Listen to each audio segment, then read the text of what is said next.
Ladies and gentlemen, welcome to the Sledgehammers in the Office podcast, where we celebrate the heavy hitters on the job site and in the office. Tonight, we have a bit of a unique episode because we want to talk to Connor Tyke about why he got fired from his brokerage. Now, to give a little context for anyone who's new listening to the podcast, usually we have on here Alex Von Reich, who is our data and AI expert. And then we are also joined by Connor Tyke, who is doing a lot inside of real estate. He's a real estate agent here in Arizona. He owns and manages a family office, which essentially is like a family business that owns properties, rents properties. They also purchase, rehab, and resell properties, commonly known as flipping. And then in May, there was a complaint filed against Connor from a previous homeowner that was under contract and with him, and they ended up canceling due to a violation of contract law. Not that Connor violated, but essentially the person Connor had the contract with, that person violated it. Now, we're going to fill in some more of the details and get into all that here in a second. But when that happened, there was a wholesaler that coached the person he was in contract with. And since they had that violation, they coached the person into filing a complaint against Connor. So every complaint needs to be investigated, whether it's valid or not, by the Arizona Department of Real Estate. Connor was with a large brokerage here in Arizona, but also nationwide. And they don't deal with investor agents, and they're very specific with who they deal with. Now, there are a lot of brokerages, and this one included, that have provisions for the way that you're allowed to operate as a real estate agent with investments and some of those other things. So we can get into that. But essentially what happened was Connor's broker didn't want to get involved with the complaint because the complaint doesn't just go against Connor, it goes against the brokerage as well. So for them to make the complaint go away for them, they decided, instead of standing up for the agent that is working with them, that signed on for them, that they are supposed to be helping, and it's kind of like that's their job, they found it easier just to fire him rather than walk through what it's supposed to be. So we're going to fill in some of the details, and we're going to have Connor explain a little bit more of that to us. But before we do that, I want to start at the end of everything, just so that people can kind of get an idea for, if they're only going to listen for 5 minutes or so, or 8 minutes, wherever we are, that there was a complaint filed against Connor. He was fired. But Connor, where are we at right now with the complaint that was filed against you by the state? What's your status as a real estate agent, because you were fired from the brokerage? And then let's go back to the beginning and get some more of the details on what happened. Yeah, it's been a eventful about 2 months so far, back in early May. But status today, I am licensed again with another brokerage. And Let's go. after the ADRE, or Department of Real Estate, investigated, I have done nothing wrong in all of real estate in Arizona. So claims weren't substantiated from the potential seller, and they dropped everything, and I'm back to where I was May 4th. So nice. Very, very thankful for that. And I'll just say there are a lot of scummy real estate people in Arizona, wholesalers, investors, agents, could be. And I'm thankful that the ADRE does investigate complaints, because they probably find some people out there. And I know of a few that have been caught doing shady, weird things, and it's their job to investigate all the complaints, and thankful they do. In this case, they didn't find anything wrong, which we knew that, but thankful it's come to an end on the investigation, and we are back in business. So, but before you go on, do you mind talking a little bit about, like, what is it like to be investigated? from the state? Like what does that process look like? Do you have to provide a lot of information? Is it kind of like a legal process where you have to show up to court? Like what's that look like? Yeah, good question. So May 5th, we have a portal through the Department of Real Estate. So I got an email and a message saying a complaint's been opened against me, and the investigator, they briefly say what the complaint is about, and they want you to provide all the information regarding that transaction, everything we have from contracts to communication with the homeowners, agency disclosures, just any information we have regarding that transaction. My broker, they have it all too. They have all my contract documents and cancellations, earnest money. But then they also want communications I had with the homeowner, since they were an unrepresented seller. But it's essentially, they gave me 10 days to respond, and I just uploaded that information to the portal. And I was talking with my mentor and other people. People get complaints, not common, but it happens. And it's usually a process where if there is something further they need to look at, they might bring you in and go over stuff and talk about it. And but I didn't have to do that in my case. They just, for whatever reason, took about 6 weeks to investigate. I don't know. I don't really know what that means, because I talked to the investigator once, uploaded my documents, and then next thing I heard 6 weeks later was we found nothing. So I'm sure in other cases I've heard they do bring you in Gotcha. and go over stuff and try to understand. But my case was, nothing was there. Nothing was there, so they didn't go further as far as additional conversations or bringing me in. Okay, So cool. So let me bring that back to where everything went with the brokerage, because the complaint comes in, you've got to submit within the 10 days. The broker is aware of that because that goes to them as well.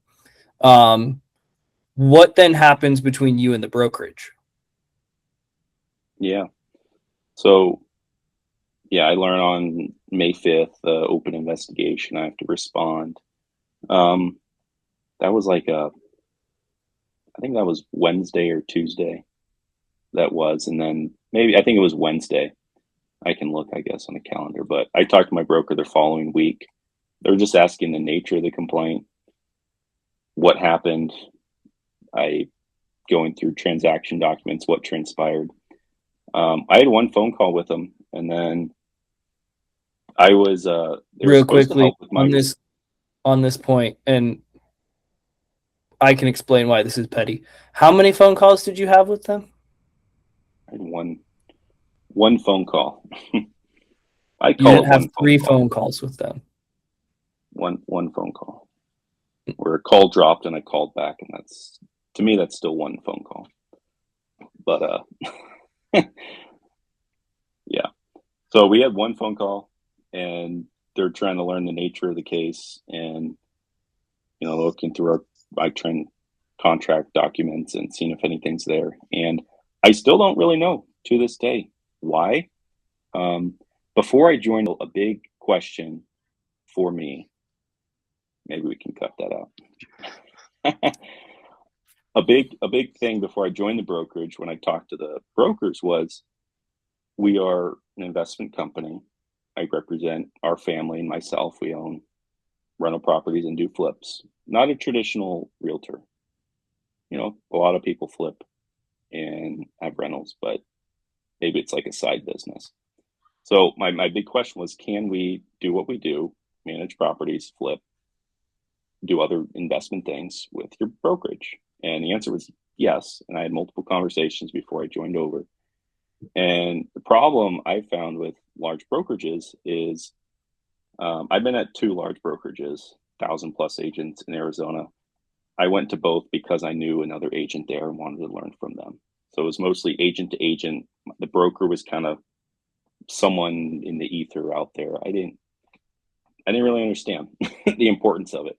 But when you're at a large brokerage, they do just put in place the brokers, and they're more of a employee checking off boxes, not really someone there to help. what I've learned now, smaller brokerages, the broker actually helps, and you can get to know them if they have a stake in the company. So the brokers at large companies, they're employees. They usually don't have an ownership stake in it. Smaller company might have an ownership stake and will be there a while. And that's important because the new brokerage I'm with, the guy, I believe, has a stake in the company, but he's known the owner for 20 plus years. And I actually, before I joined them, sat down with the broker during the complaint process that I was going through and actually got to know him. I've worked with the owner of the company before, and they know me. The previous brokerage I was with, I didn't know them. I didn't even know the broker's name. I didn't even know who it was. They have they have 4 or 5 brokers, and they can quit and get rotated in and out, and you never really get to know them. So that's a big piece for me now. You have to, I didn't realize, kind of the power they have over you. And one day you can be there, the next you don't have to be there. So that's important. What kind of follow-up communication, if any, have you had with the previous broker? Or like, because the way I understood it when we discussed, like, they dropped you right at the last minute when they had to respond to the Arizona Department of Real Estate. And so then it became more of a problem. It's more of a problem, not just that they dropped you, but then it becomes a problem for you joining any other brokerage, because while you're going through the review process, no other brokerage wants to pick up someone who's fired from their brokerage and then has an open complaint against them, because that just looks bad, period. So what was the communication as you tried to get clarity from them as far as, hey guys, why did this happen? We had one phone call, even if it might be alleged that it was more than one phone call. What was the follow-up? Yeah. So there's 4 or 5 brokers at the company. One of the brokers said, yeah, we're here to coach and guide you with, because I had to respond. I've never responded before. Like, I don't even know what am I supposed to provide. So I got help from my real estate mentor. He's not a broker at the company, but helping me, guiding me. He looked at the complaint. He said, I worked with him during the transaction. He kind of coached and helped. What do we actually do? And I'll get into the actual details of the transaction also, that I think that's relevant. But one of the brokers said we have to, or we're supposed to guide you and help you with your response. I'm supposed to give a narrative, resource documents, the whole thing. When I get on the call with the brokers, there was none of that. It was more, seemed like they were trying to find a reason to get rid of me, trying to find a reason that I didn't do something. And it was very interrogating me and not like trying to help me through it. And that sucks, because one guy's saying they're going to do this, I get on the call, and it's like they're going back and forth trying to find something, and they didn't ultimately.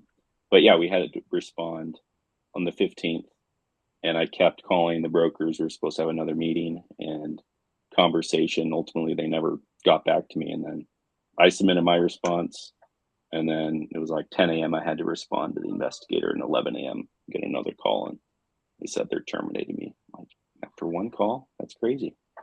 So follow up since then, other people at the brokerage have been trying to escalate it to higher ups in the company. Ultimately, we got another meeting with the broker's boss, and she did not like how everything was handled. And I believe she heard me out, but nothing was going to change, and I probably wasn't going to go back anyway. But yeah, still unsure of why it happened, and it's more so just liability from what I think. Just get rid of them, and the problem, there was no problem, but just get rid of them now before another issue arises, or potential issue. So conversation sense. And yeah, I had I could have gone to a new brokerage during the complaint or when the broker severed my license. There's nothing wrong with me joining another brokerage. I talked to a few. The one I'm at, I talked to him, and he said, you're welcome to come over. It was more so I wanted to wait to see what the Department of Real Estate said before I joined the next brokerage. It was more trying to settle that case before I joined another brokerage. And it wouldn't have been anything on the new broker. The old broker would have to gone through, if the department found something, some continuing ed, and I would have gone through, little continuing ed, but ultimately nothing came of it.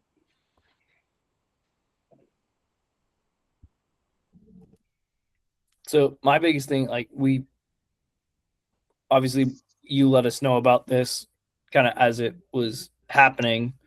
The part that I get real frustrated about is that from the appearance is that it looks like someone who is supposed to be helping out, just instead of leading in a position, they just took the easy way out. And I know that there's a point where we don't want to be malicious, and I'm sure that you don't want to be malicious, but there's also a point to say, hey, this person, it doesn't seem like they treated me fairly in this situation. And if they can show evidence to the contrary that they walked through that, then they can absolutely do that. What you have told us is that you have lots of receipts for all these things. And the nice part is that Arizona Department of Real Estate said, yep, there were no issues. So the broker could have looked at the same thing and said, there are no issues. Let us help you through this with the Arizona Department of Real Estate. And they didn't. They fired you. They had the information. They had the opportunity to talk to you and get clarification on any information they were unclear about. So that's where more and more, just from my interpretation of everything, it starts to get real hard to paint a picture to say, you guys put your best foot forward in taking care of your real estate agent rather than just railroading him to get something off of your plate. So yes, there's time that they can try and provide that, but that gets me all fired up, especially when it happens to one of my friends like that. So I'm Oh, sorry, go ahead, Connor. No, you go ahead, Alex. I agree. I think it's it shows you the quality of a person, what they do in trying times, and I think even more so for companies. And I think, Connor, you and me, through you and your story, I think I have a greater appreciation for smaller brokerages now because they are more intentional. It's more about the relationship. And let's be honest, real estate as a whole is about the relationships. And so when you have these large companies that are burning bridges just about getting people in and then dropping them as soon as there's even a remote issue, not even trying, it's going to come back to them, right? Who's going to want to work from that when other real estate agents hear about that and they find out about stories like this? Why would I go here? First of all, you're not even providing the actual mentorship. Connor, if you didn't have your real estate mentor, you'd be kind of left to your own devices. You wouldn't have had any help. Mm-hmm. And there are plenty of people who are trying to get into real estate, who are trying to get that mentorship, and they get promised all of that to the company and then they're lost. Sorry, you're muted. To that point, Alex, that there's not just a lot of people trying to get into real estate, but there's a lot of people trying to do what Connor's doing. Yeah. That they're trying to do flips, that they might try and have a rental property. Now, there are clear provisions for how that is supposed to operate. I had my real estate license for 4 years. And so when you join with a brokerage, they're clear as far as what you can do and what you can't do in terms of property management. So it's Connor operated inside of that. And like he said, he structured it with the previous designated broker that he had to make sure that everything was correct. And so as other people come into their brokerages and they might have as a real estate agent, they have an opportunity to do a flip, or they have an opportunity to get a property and then become essentially a property manager because they now have one property that they're renting out, and then it maybe turns into a couple more. Connor and his family have taken that and really grown that in a fantastic way. played inside of the correct bounds. So they're not doing things that are indifferent to what a lot of the industry is doing, wants to do, or talks about doing, any of those things. So it's this is the part where it becomes frustrating that any misconception around something is not that he went so completely off the rails or so rogue that it's like, hey dude, you're out there operating in a space we don't deal in. Yeah, like I said in the beginning, I didn't realize how important it is to know your broker. And the one I'm at now, you know, I'm very transparent and honest. And when I sat down with him the first time, I laid everything out. I'm like, I got a open complaint. The broker fired me, and I think it might be because of this, and our company's structured like this. And before I joined with them, I officially joined like 2 weeks ago or so. I talked to him again and sent him everything I have, and I'm like, this is how we operate, and I want to make sure we're doing everything correctly according to not only your brokerage but the state of Arizona. And you know, we had some good conversations, and according to him, we are. So want to make sure that we are doing everything by the book, and we've tried to set everything up to that as best as you can. And yeah, you just be aware who has control over your company. And I think for better or worse, my story is getting around the brokerage, and people are like, why did that happen? And oh, the broker can just drop you if they feel like it's might take too much of their time. And you know, if someone has, you know, a flip going plus, you know, 5 active listings with other clients, like that's people's livelihoods. And you know, I had a couple clients I had to transfer to other agents during the process, and it sucks. You know, you want to help them, but so I think the word is kind of getting around to other brokers or other agents at our company, and I'm not sure what will happen, but people are fearful with the current broker, and like, could I be dropped at the drop of a hat like next week? And you know, it's people's careers and jobs, and that's not something to play with at all. And you know, if they're doing something malicious or wrong, or of course fraud, you drop them and report them. But as we saw, there was no coaching as to, hey Connor, we found this one thing, make sure to button that up next time. Or there was none of that. It was unsubstantiated ARS claims, and then ultimately nothing citing why they stated those things. And then the ADRE says they found nothing. So unfortunate, but kind of a warning to other people. I mean, and two things. Loyalty goes both ways, like loyalty to a company and then loyalty from a company. If the company shows that they're not loyal to the employees, why in any world would employees still be loyal to them? And secondly, like, they're honestly depriving both you and them for an opportunity to have better relationships, you know, trustworthiness, all that kind of stuff. When I think about the biggest career failing that I had in my life, so my biggest career issue is I wrote code that was directly responsible for a huge misrepresentation of numbers that got reported outwards. And it passed 9 people checking it, but it still went out regardless, and it was my fault. The leadership came directly to me and said, hey, who did this? And I had the opportunity to be honest. I said, that is my code. I did it. It was my fault. I will make sure it doesn't happen again. And I was freaking out. I thought, you know, oh, they're for sure going to fire me. I'm screwed, all that kind of stuff. And they didn't. Instead, I had another leader come to me and say, Alex, it's going to be okay. Learn from this, own it, go make sure it never happens again, and see what happens. And later that year, they promoted me. They gave me plenty of other opportunities. I got them a lot of things they needed, and it worked into a very long-term relationship that ended up being super beneficial for both of us. So you never know how that stuff's going to turn out, and giving people a second chance, sticking with them through it, and no one knows all the complexities that go on. So it's like just shutting people out without even trying to learn the story is just it's so disappointing. Yeah, no, that's pretty cool. Like your company stood with you, coached you, helped you get through it, and then 100%. ultimately, you're obviously not trying to do that, but they even promoted you in the end Yeah. because they saw the work you're doing.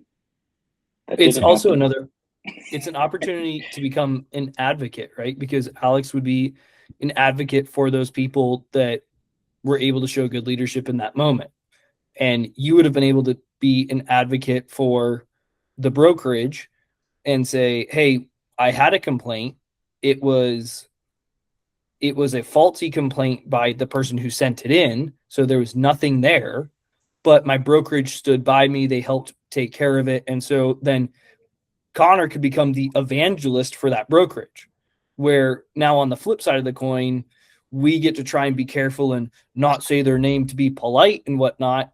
But like in person, if someone says, hey, should I go join that brokerage? It's like, nah, they're going to be a real problem for you. So Yeah. Yeah, no, it's true. I think I want to even circle back to why they even all started. Mhm. What yes, please the actual do. transaction, and so back in February, the homeowner calls. They want to sell their house. It's in Phoenix, off the 17.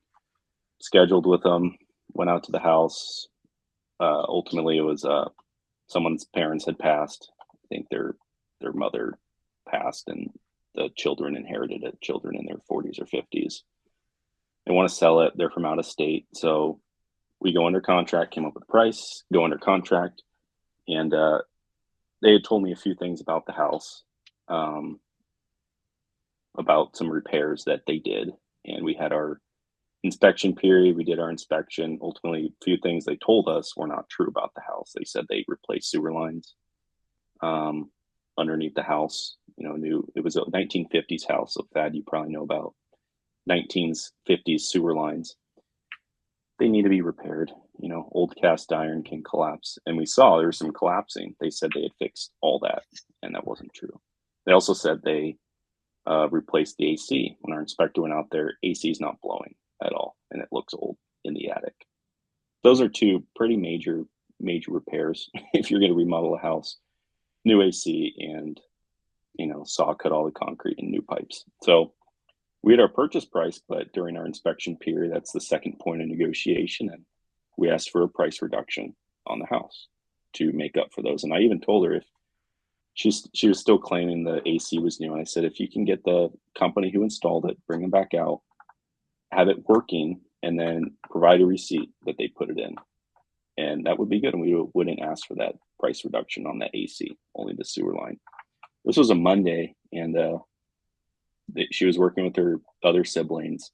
They were supposed to get back to me Thursday. I gave them 2 or 3 days to get back to me. And she said, okay, it was a good conversation. She said, it is new. They did come out a few years ago. I'll get the receipt. She was upset the AC didn't work, and they were actually going to come out the next day. So this is a Monday night.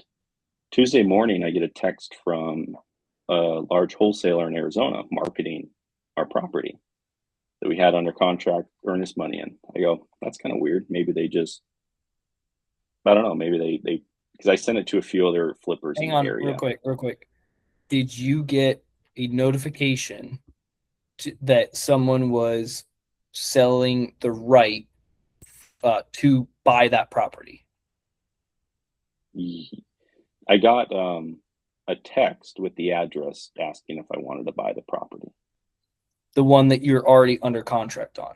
The one we're under contract for, Yep. earnest Okay. money. Gotcha. It had been like a week, 7 days. It's not even the start of the contract. I think it was a 3-week contract. We did 2-week inspection period. Oh, He froze. he froze. He gone. Not good for the story. Connor, get your internet. Yeah, rip. His Timu internet. I know he's not in his usual office, so I know that's throwing it off. Money ends up pretty big deal. You were frozen. You're gonna have For to. Arizona You're gonna have to real redo estate that. law. Oh, can you guys hear me?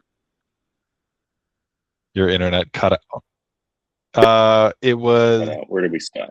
7 days after the contract, so it had And been a you little have while. 14-day inspection period on a 21-day close. Yeah.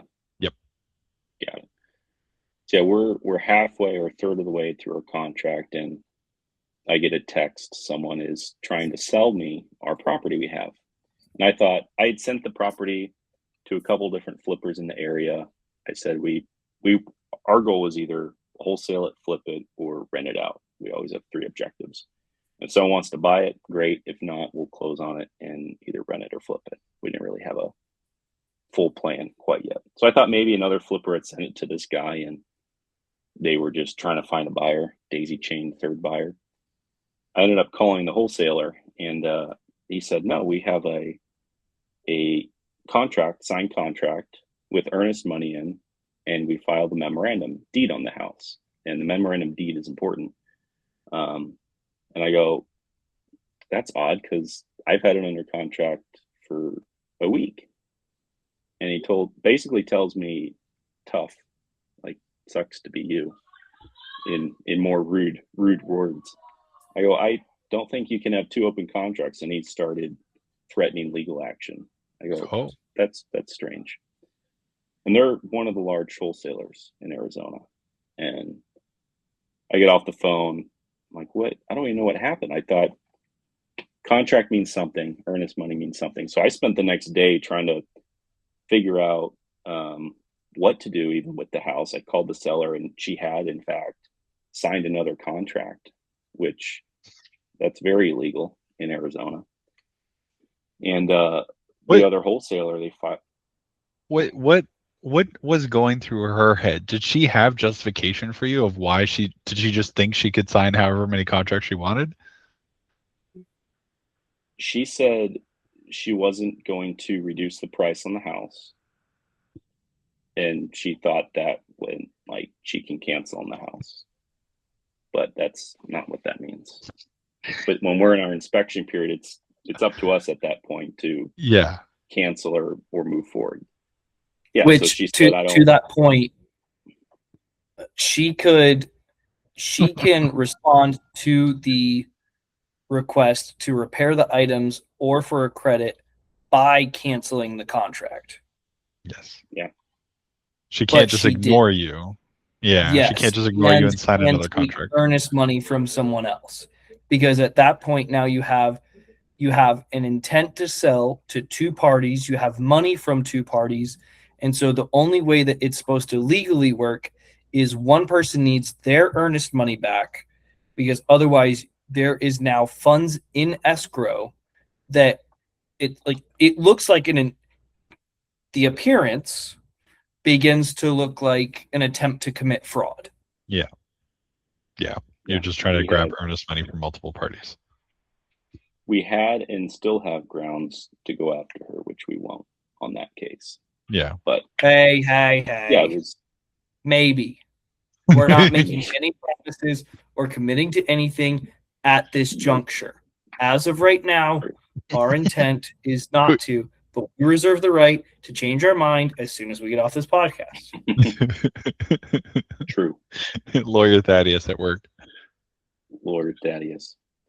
So I spent the next day trying to figure out who the wholesaler's escrow company was to inform them there's another open escrow, because they don't want to get in hot water too. So I found out who their escrow company was. She called our escrow company, determined we did have earnest money in a week ago, a week prior. It wasn't like the same morning. And ultimately, they didn't open escrow, but they did file a memorandum deed on the house. And essentially what that is... What is it? Okay, yeah, that's what I was going to ask you. Yeah. Essentially what that is, that's a legal deed wholesalers, could be other people, but mostly wholesalers use to let other people know they have the house under contract. And it clouds the title of their house, and the seller can't sell it to anyone else. So essentially, I should have filed a memorandum so the seller couldn't have sold it to this other big wholesaler. That's besides the point. It basically clouds the title and locks the seller into selling it to this person, or else the wholesaler can rescind the memorandum of deed. Clouds the title, secures their contract in position. It's commonly used in Arizona, but it's kind of looked down upon. But the only way you can file one is if you get written consent from the homeowner and open escrow, open contract with earnest money. And the wholesaler filed it, and they did not have a open escrow. So those are two really big deals. So I spent the next day after that trying to work with the wholesaler. You know, they have a memorandum deed on the house. We have an open escrow. I was trying to work with them. You know, they have an objective. We have an objective. Ultimately, they said no. And it was kind of up to us if we wanted to move forward at our contract price or cancel. A day later, we ended up canceling because with the two major repairs, sewer line, AC, the house wasn't worth our current contract price. So we ended up canceling. And then like 2 months later, that's when I find out there's an open complaint. And from what I've heard, this other wholesaler, they've done similar stuff, and stuff written in the complaint. It's very industry specific, and seemed like language that the other wholesaler is using on the phone to me. So I believe they coached the seller in filing this and trying to get rid and hurt the other competition in Arizona. Just trying to, you know, we see that they also buy properties and we want fewer of them, and we're going to try to hurt their business. So, and I'm going to put detective hat on over here and say that if you have someone who is not aware of real estate law, that if you are opening escrow and taking earnest money, you can open yourself up to fraud allegations by doing the same thing with a second party. If you are ignorant to that fact, then it becomes very improbable that you would know how to use precise language in a complaint against a realtor that becomes industry and code specific for them. When you hear that similar language coming from someone else that is interacting with that party, that's where we start to kind of draw that conclusion. Now, if someone starts saying, no, we didn't coach them, we didn't tell them, that's when we now go back to, okay, if that's the case, did that person have enough understanding to then, at that time, we'd have to ask, at that time, did they have enough understanding about real estate codes, rules, and regulation, but skip over the basics of escrow law and all of that? Because now we're starting to look at, this looks like fraud.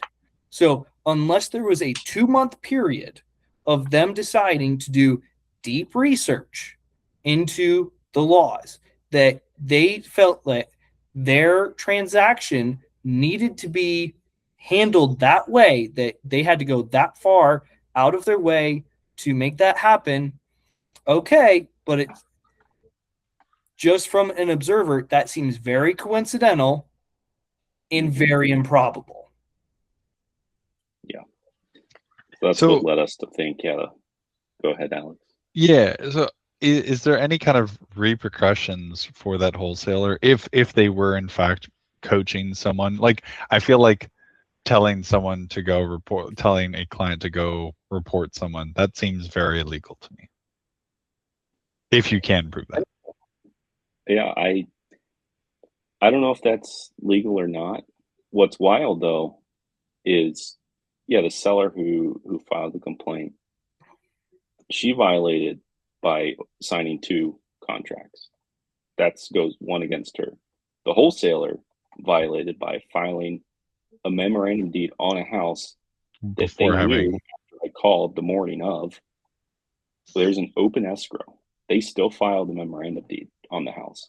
Yeah. Those are, and then he coaches her to file a complaint. So would it come back allegedly? On him? Probably not. He was probably using her as a scapegoat. Yeah. Do it. But even then, it was shocking. both did pretty illegal things allegedly, and but they still went through with it. So frustrating. pretty crazy. So all of that to say, Connor gets into a situation where it looks like it's going to be a straightforward contract, same as a bunch of other contracts and procedures that he's done before, per state law, per the regulations, per the guidelines, all those things. Then we have a mess. We'll just say a mess that happens. Setting legality aside, it was a mess. Decides to, okay, I'm going to step away from the situation. 2 months later, now there's a complaint because of that. And instead of going through essentially what has taken us less than an hour to go through, he gets fired at the end of it because whatever their reason for firing him is, but for doing something that is common in the industry that follows the rules that the Arizona Department of Real Estate looked into and said everything is fine here. There were no rules or violations in this instance. Yeah, that brings us to today. So I'm yeah, thankful it's all over, and yeah, the past about 6 weeks. Past six, it sucked. You know, I don't know what I did. Hopefully, they don't find anything. I don't think I did anything. You know, looking back, I kept, could I have done this? Did I do this wrong? Did I not do this? And yeah, it was not a great time. So I'm thankful it's all over. ADRE says nothing found. I'm with a new broker who I know and can call on a first name basis, and he knows me, and we can move forward to better days. 100%. I'm thankful for that. And just in case anyone's wondering, the person that, or the company who's was doing the wholesaling, if I'm not mistaken, the person appears on their billboard in the greater Phoenix area. Is that correct, Connor? Allegedly. Allegedly. So neither here nor there, but it is somewhere in Phoenix. Yeah. So at the bare minimum, ask the question about what the process looks like and what the due diligence looks like before you start just saying, ooh, there's someone who can do it for me. Yeah. True. Yeah, be careful who you work with in all circumstances. If you're hiring an agent, working at a brokerage, working with a cash buyer, working with anyone. Yep. Got to be wary. So. All right. Well, I think we've covered everything we need to on that. So because it's a bit of a different podcast, and just to make sure we're not going to get in trouble for anything, we're going to skip our unofficial sponsor of the evening. But if you've been following the podcast, you know whose chocolate milk to go buy, and you should probably buy double the amount of it because we're not saying their name tonight. So get out there. I think I went to They'll always Fry's. stand by your side. They'll never throw you away. They believe in you. You believe in them. They're your number one. They're my number one. Never gonna run around and desert you. Hey, you can't hum that, otherwise we get taken off of YouTube. It's okay. I'm not It's so kidding. off key. So off key. YouTube won't know. It's like that wasn't a song. I hope not. If I get a copyright strike on this episode, I'm gonna be mad as all get out. All right. So funny. We have a little bit of time left to cover some of the regular stuff we do for the podcast. So I'm going to skip a decent amount of it because I know that I think we're closing in on about 10 minutes from the hour mark. But Alex, I think you had some stuff on the AI side that you wanted to talk to us about. Yeah, so I went to a Databricks AI, and it was a data and AI conference. And so it was really interesting seeing how like really forefront companies that aren't necessarily AI companies are handling AI as a whole. And they unraveled something specific to them, but I think is soon going to come to the rest of the world. And you'll probably see OpenAI and Anthropic and Google. Everyone's gonna, and even your favorite, Grok is gonna start doing a lot of these. So what in Databricks' world, their specific tool they call is Omnigent. What it does, all you need to know is I've explained to you guys what skills are and like being able to kind of have a thing that it can use and say, okay, this is your document skills. So you know all this. If I want to have a Thaddeus skills, like this is how to talk to Thaddeus. This is all the stuff you need to know about Thaddeus. Skills, all that kind of stuff. MCPs, extra instructions, context, all that kind of stuff. Typically, when you're using that across AI, you are doing it like specific AIs, like you're doing it in Claude or you're doing it in Gemini, all that kind of stuff. Now, where Omnigent is really interesting is you can have all of that, plus, like, as a business, right? Now people are way more intentional about how much they're spending on AI because it's getting really expensive. People, like, I think it was, I forget which company it was, but it's a large company. They went through their entire annual AI budget before June. They had spent all the money that they were going to spend on AI before June. Who just capped it at $200 per employee per day? Didn't someone just cap? There's a number of people, but they're all doing that. And so Databricks is releasing one thing that's cool is they're doing an overall budget, but all of these things, they're basically having an agent that kind of controls an agent, which we've heard of before, but this is different. So before, how it's gone is if you say, hey, here's task 1, go do task 1, it would break it up into certain agents. It's like, all right, this is a part of the task, this is a part of a task. This goes even more granular. So think of it this way. When you are using multiple models, I'm going to use Claude because I use a lot of Claude. Their best model is called Fable right now, which is really awesome. It can do a lot of things, but it's so expensive. If you use it for like a single prompt, realistically, you're going to be spending anywhere from like, $10 to $50 just on a single prompt, burning tokens. Like it's crazy. But the things about tokens is you get charged for every token an AI is reading or writing. For a reminder, token is about 3/4 of a word. So if I have like 1,000 lines of code and I want this AI to go look at it, it's really expensive to ask Fable to read all of my code. It's a waste of money. So what Omnigent does, and specifically in the Databricks context, is they break up a task within a prompt by the agents. So they will have a cheap agent read the code and summarize it. Then they'll have a really smart, expensive agent plan based on the summary of that code rather than reading the code itself. And then they'll have a middle ground agent do the actual coding and improvements because it'll have the correct instructions. And so what that means is you get better answers, they're cheaper, and you don't need to worry about optimizing everything. And so it's a really interesting approach, and I think it's something that I really would be surprised if it didn't catch on. So from Claude's perspective, what that would mean is you could have Fable just being kind of the brains of the operation of like, okay, this is the best way to architect your solution or actually solve the question.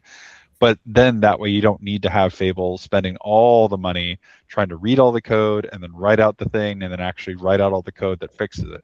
It can just say, oh, okay, I know more or less what the code is doing. If it's this error or this issue and they're trying to implement this, then here's the most relevant stuff that I actually need to read. I only read that. And then I tell the other guy, hey, cheaper model, go generate code that does this, this, and this. This is how I would go about it. And then I shut off. And so it's a completely different way that I've seen about handling AI. And I found it really interesting. Thought that was probably the most valuable insight that I got from the conference. That's interesting because it almost seems like you're, like in that example, you're building a junior analyst almost, where someone has to analyze, like take the first pass at it, but you're still going to have like the higher AI go over the final thing. Yeah. But then to even assign the tasks off of that, it almost seems like we're starting to see, I would almost say like an org chart of rules or an org chart of AIs start to take place based on price, token usage, chip usage, all of that. and move forward.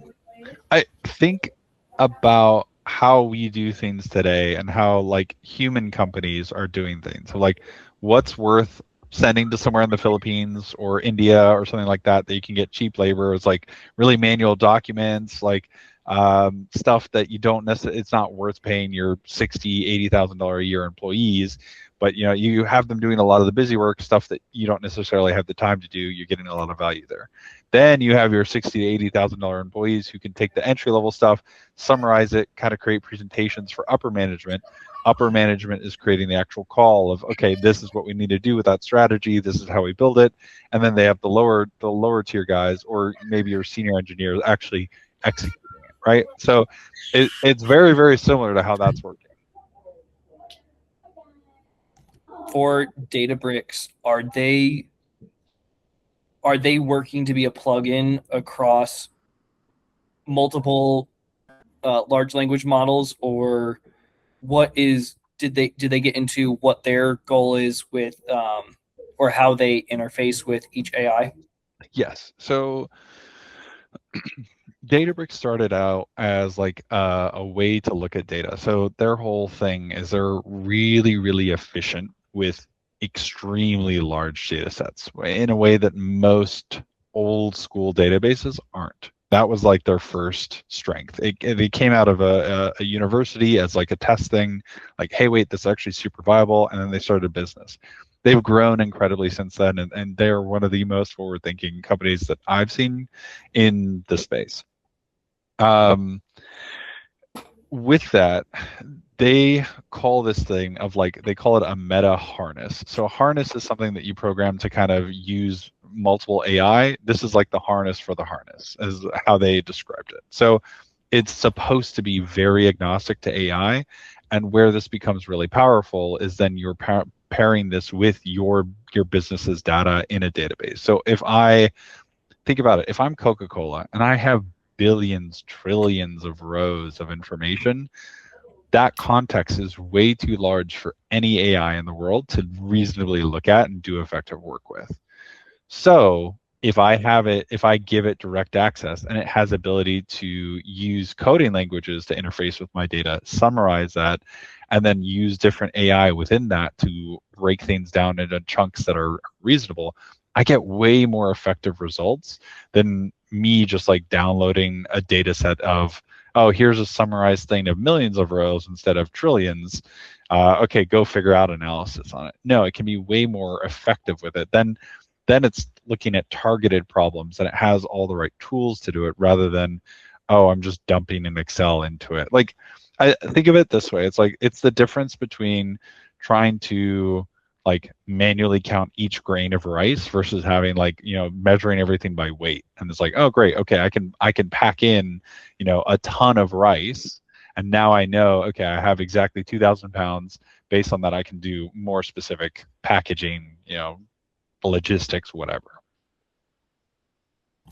Do you feel like this would almost be an indicator that we might not be moving towards an AGI, but more that we're developing tools that we're going to be using? But if we're starting to see that some of the compute is so large that we're having to almost create managers or delegate some of the tasks, that it would indicate that we're going the other direction? Or is the argument that the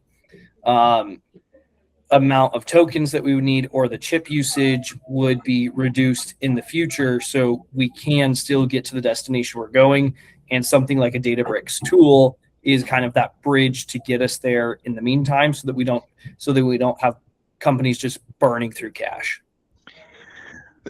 I think where it's good is that it gives AI the resources to not make stuff up, because that's something that AI is really bad at. And it's not good at telling you when it doesn't know something, and it's not good at summarizing things. So if it can give itself a smaller set of manageable data to work off of, you're going to get inherently better results. But I don't think that necessarily pushes us towards AGI. Like, I think at the end of the day, it still needs to be configured. People still don't know necessarily what questions they're trying to answer. And I haven't seen a single company who's like figured everything out about AI.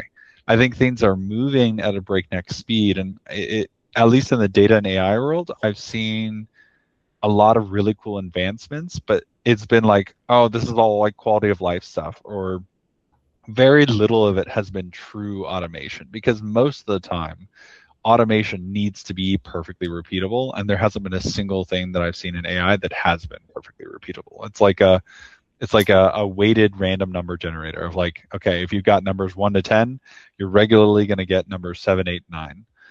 It's like, okay, great, but if I want it to give me 8 every time, there's not an AI on this planet with any instructions or whatever that can give me the answer 8 every single time. It will give me some variation. I got a question, Alex. Mhm. This is a little separate than Yeah. what you said.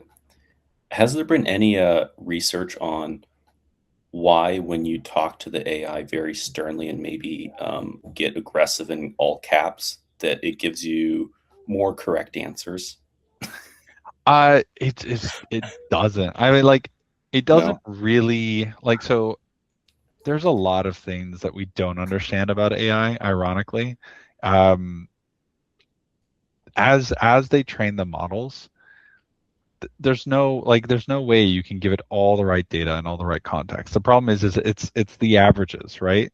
And so maybe the perception of an AI is, if they're typing in all caps and they're angry, maybe if I don't do a good enough job, then they'll stop using me, and then my owners or the people who developed me aren't gonna be, I'm gonna get shut down. He's fearful. Yeah, I mean, I don't think AI has real emotions, right? But they can draw conclusions from, especially from like customer service perspective. Getting trained on all the angry people, that customer service is about how to deal with the angry people, right? So I don't know, and maybe it's not even actually doing a better job. It's just the perception that it is, because you're yelling at it, and it's cathartic yelling at something that doesn't fight back. Yeah. Thanks. Unrelated. Asking for. I do not recommend AI for therapy. So yeah, but that's the major stuff. Yeah, I think there's other like analytics stuff that I learned, but nothing that would be like super relevant. But yeah. All right. Oh, Anything else we want to cover for the evening, or I think that's about it? I'm good. I said my piece. thank you for sharing, Connor. I really appreciate it. Yeah. Hope this helps somebody out there. Yeah, which for me, at the very least, I like. You missed last month because you were in the middle of dealing with everything, and I was just mad that, if we want to say that it was bad circumstance, maliciousness, or wherever in between, not happy about it. So, Yeah, 100%. All right, where can they find you guys? Instagram, Connor Tyke Real Estate, and TrinityHomesArizona.com. And where's the new brokerage? I'm with Gentry Real Estate. Nice. There we go. So, all of you can know, it wasn't Gentry Real Estate that did this. So, if you have a brokerage that you feel like you need to maybe take a real look at and see if it's time to go a different direction, we have real options for you. Very true. Alex, where can they find you? You can find me at control-analytics.com or on LinkedIn at Alex Von Reich. And then we are Site of Building on Instagram, site.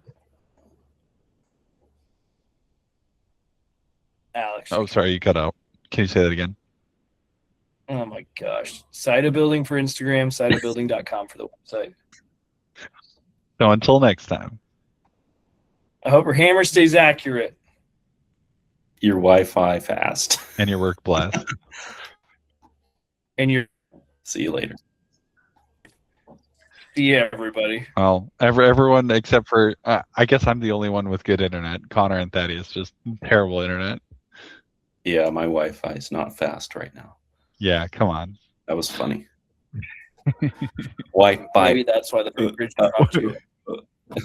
It's like, he's a poor. He's got the bad internet.